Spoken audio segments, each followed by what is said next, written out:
அனைவருக்கும் வணக்கம். இன்றைக்கி இந்த ஆணியை காந்தமாக மாற்றி இதனுடைய கவர்ச்சி விசை மற்றும் இலக்கு விசையை பார்ப்போம். அதுக்கு முன்னாடி இந்த ஆணி இந்த குண்டூசியோட ஒட்டுதா என்னன்னு பார்ப்போம். ஒட்டலை.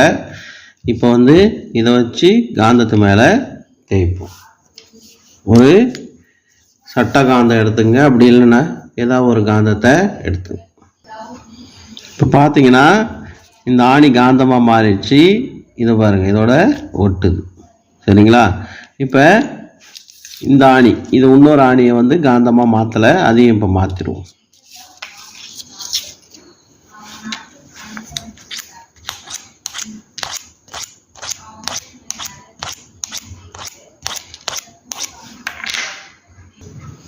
இப்போ ரெண்டு ஆணியுமே காந்தமாக மாறிவிட்டது. இங்கே பாருங்க, ஒட்டிக்கிச்சு.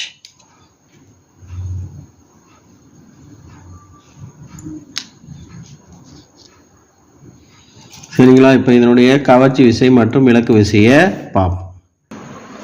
இந்த ஆணியை மிதக்க விட்டுருக்குறேன். ரெண்டு ஆணியுமே காந்தமாக மாறிவிட்டது. இப்போ இதனுடைய விலக்கு விசையை பாருங்கள். பாருங்கள், ஓடுது பாருங்கள். சரிங்களா? இப்போ இது ரெண்டும் சேம் போலாக இருக்கிறதால ஓடுது.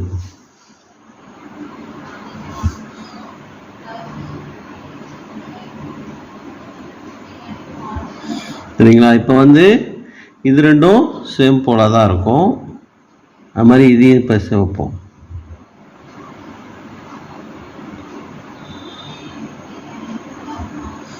இப்போ மாற்றி வைக்கிறேன் பாருங்கள், ஒட்டுது.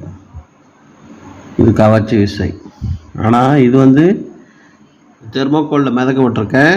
மறுபடியும் அந்த அட்டை உள்ளே போனதால் வேறு பாருங்கள், ஓடுது பாருங்கள் தெர்மோகோல்.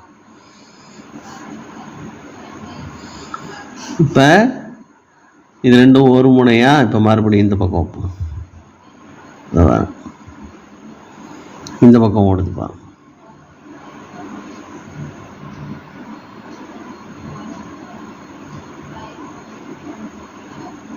ஒட்ட மாட்டு. சரி, இப்போ மாற்றி வச்சு பார்ப்போம். ஒட்டு. அதே இந்த பக்கம் வச்சா ஒட்டமா.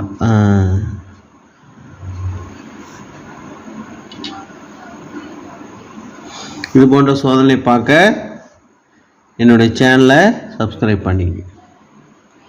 இப்போ இந்த காந்தத்தன்மையை நீக்க போகிறோம். இப்போ பாருங்கள், இது ஒட்டுது. இதை வெப்பப்படுத்தினா காந்தத்தன்மை நீங்கிடும்னு சொல்கிறாங்க. நம்ம வெப்பப்படுத்தி பார்ப்போம். இது வெப்பம் கடத்துன்றது பொருள்ன்றதுனால ஏதாவது ஒரு இடுக்கியை வச்சுக்கிட்டு சூடு பண்ணுங்க.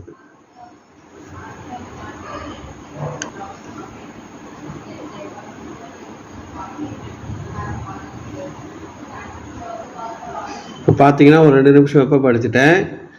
இப்போ இந்த ஆணியோட ஒட்டு தான் என்ன ஆகுதுன்னு பார்ப்போம். ஒட்டலை. முன்னாடி ஒட்டுச்சு, இப்போ ஒட்டலை. இப்போ இந்த முனை ஒட்டுமானான்னு தெரில, பார்ப்போம். இந்த முனை ஒட்டுது பாருங்கள். ஆனால் இந்த முனையில் கொஞ்சம் காந்தத்தன்மை இருக்குது. ஏன்னா சூடு பண்ணல, அதனால்.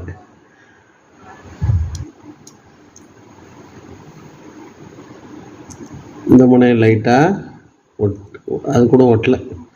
இப்போ பார்த்தீங்கன்னா இது காந்தத்தன்மையை இழந்து விட்டது. இதுதான் செயற்கை காந்தங்கள்.